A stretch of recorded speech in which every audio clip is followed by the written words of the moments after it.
It was daytime and people were peacefully enjoying their lives as usual. Some were going shopping and others were going to the park with their children. This peace did not last long since Iji's spaceship began to fire laser beams at the cities. The technology was so advanced that large explosions were created in the area, which began to destroy everything in their path. The cities were in flames and everything was chaos. With faces full of fear, people began to flee from their homes in desperation. No one knew what was happening. The fire began to devastate everything, from buildings to the ground. Some were lucky enough to escape in time and others not. In the midst of the chaos, a boy was trapped and could not flee. The man wearing a night helmet was in shock and his jaw dropped in fear since he did not know what was happening. With his face full of sweat and eyes of terror, the other man realized that humanity was being attacked. With clothes full of blood, a man in brown stepped forward and with an expression full of determination suggested evacuating all civilians. Upon hearing this, the attention of the other man focused on him and he could not help but feel somewhat confused. Iji's spaceship attacked again, and several powerful lasers struck the already destroyed buildings of the city. With the city in flames and on the verge of collapse, a screen appeared in the middle of the city. With a smile, Iji addressed all the inhabitants of the planet and introduced himself as Lord Iji. His eyes began to shine with evil and an arrogant smile spread across his face. He revealed that from now on they were all going to be his slaves. The attention of all the city's inhabitants was fixed on the screen, and their eyes widened in surprise and fear, leaving them in shock. Among them was also the Marshal Saint Marshal Cumberland. He raised his head and began to look attentively at the spaceships. His eyes began to shine with fear and despair since he remembered hearing the guide say that Iji was part of a group of stellar pirates. They were terrorists of the cosmos. Upon hearing this, the other Marshal Saints were paralyzed with fear, and their jaws dropped in shock.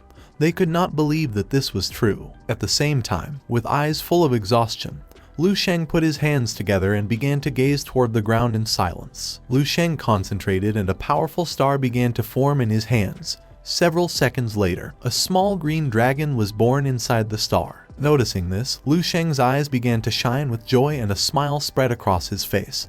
He couldn't believe that a crystal dragon had appeared. He had created life, realizing that this was like a game of the creators. Yang Yizhu, who was standing behind with his eyes closed, began to stroke his beard and couldn't help but smile. His attention was fixed on Lu Sheng and with a smile he mentioned that this could also be considered as part of the training. At the same time, in the sky, Wang He and Duan Yifeng were fighting with their bodies surrounded by powerful martial energies. Lu Sheng extended his hand and with a curious gaze said that he could feel that the comprehension of the domain by Wang He and Duan Yifeng had reached an unprecedented height. Yang Yizhu began to stroke his beard and did not say a single word. Although there was much that Lu Sheng could not understand for now, after all, the gap between them was too great. Yang Yizhu opened his eyes and began to gaze at Lu Sheng.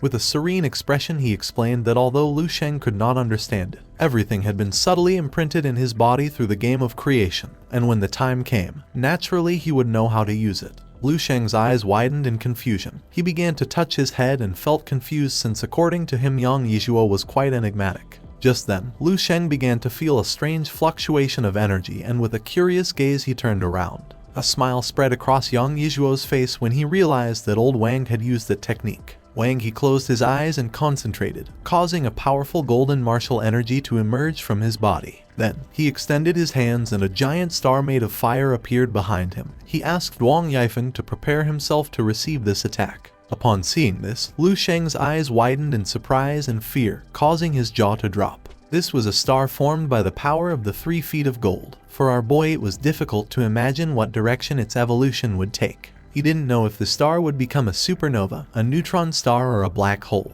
Duan Yifeng focused and several stars made of crystal began to float around him. He was furious upon seeing that Wang He was the one who wanted to launch this technique first. He extended his hands and the stars he had summoned broke apart and their energy began to gather and spin around him. He decided not to stand idly by and see who was stronger. The energy began to gather and form a powerful star. At the same time, Wang He's star was also becoming stronger and stronger. Not long after, the stars collided with each other, and a powerful energy shot out in all directions. Lu Sheng clenched his teeth and put his arms in front of his head.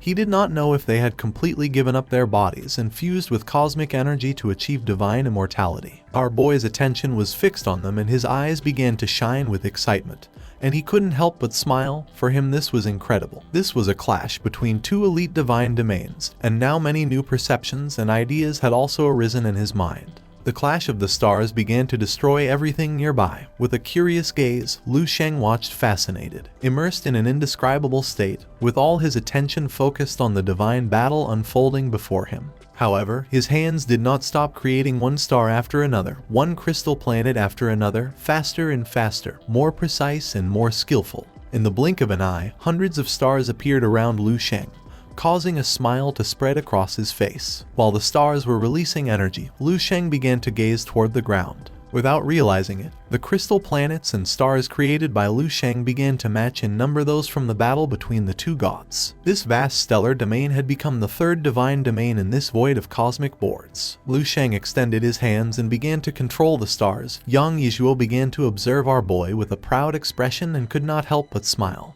With eyes shining with joy, he began to ponder in silence. At the same time, in the country of Leon, Iji continued attacking the cities. Amid the panic, the humans who remained alive began to flee in panic. With a gaze full of fear, the man wearing a white shirt turned around and asked everyone to run quickly. Near some rubble there was a wounded woman hugging her little daughter who was crying in fear. Just then, a burst of energy began to descend from the sky towards them. Cumberland clenched his fists and with a serious expression, jumped and began to move toward them. He was not going to let anyone die before his eyes. Using his power, Cumberland landed in front of them and created an energy shield, causing the burst to impact against the shield. The attack was powerful since Cumberland lost part of his clothing. With his fist clenched, he began to show an expression full of determination. People soon realized that he was the great warrior Cumberland. With a smile, one of the men raised his fist in the sky and began to cheer for Cumberland. The eyes of the other man began to shine with hope, since according to him, being with Cumberland they were going to be safe.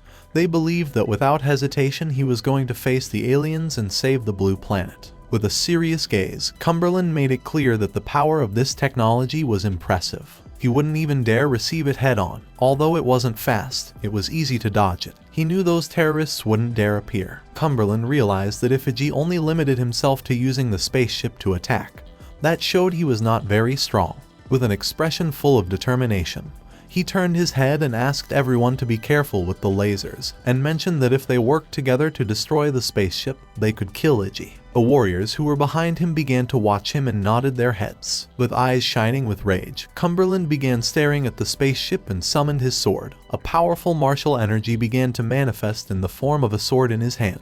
Without wasting another second, Cumberland gathered momentum and began to advance toward the spaceship. As Cumberland was slowly flying toward the ship, a confident smile appeared on the faces of the people. They knew this was the supreme technique of the great Lord Cumberland, and now there was nothing to worry about. They clenched their fists and began to cheer him on. Not long after, Cumberland reached Iji's spaceship and attacked with his sword. His sword struck against a shield that surrounded the ship. Upon seeing this, Cumberland's eyes filled with confusion and curiosity. He clenched his teeth as he didn't know what was happening. Cumberland stopped attacking and panicked upon realizing that he couldn't break through the protective shield since his martial strength could not stand up to this technology. The face of the holy marshal was covered in sweat and his eyes began to shine with desperation. He grabbed the sword tightly and could not help but wonder what to do now. A screen appeared next to him. With a smile, Iji mocked Cumberland for not having the strength to break a simple protective shield. Upon hearing this, Cumberland turned toward the screen and was shocked. With a serious gaze, he began to look at Iji and mentioned that he couldn't believe that advanced civilizations only knew how to abuse technology to intimidate others, while hiding like turtles inside their ship's shields. Upon hearing this, Iji's eyes filled with confusion. Then an arrogant smile spread across his face as he asked if Cumberland wanted him to get out of the spaceship.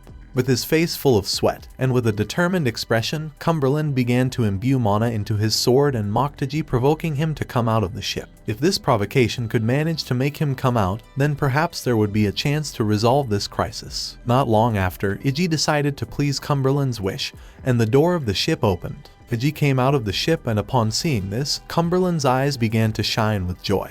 He couldn't believe that his plan had worked. In the blink of an eye, Iji appeared behind Cumberland and grabbed him by the head, and while his body was releasing an intense energy, With a smile, he asked Cumberland to try to guess what was the height of his divine manifestation. With a confused gaze, Cumberland turned his head, realizing that this guy was very fast. Ichi's martial manifestation began to grow larger and he started to show an arrogant smile. His martial manifestation grew up to 8,000 meters, and his energy transformed into a powerful demonic spirit. Cumberland panicked when he realized that his real strength was much greater than that of the spaceship. He knew that now humanity had no salvation.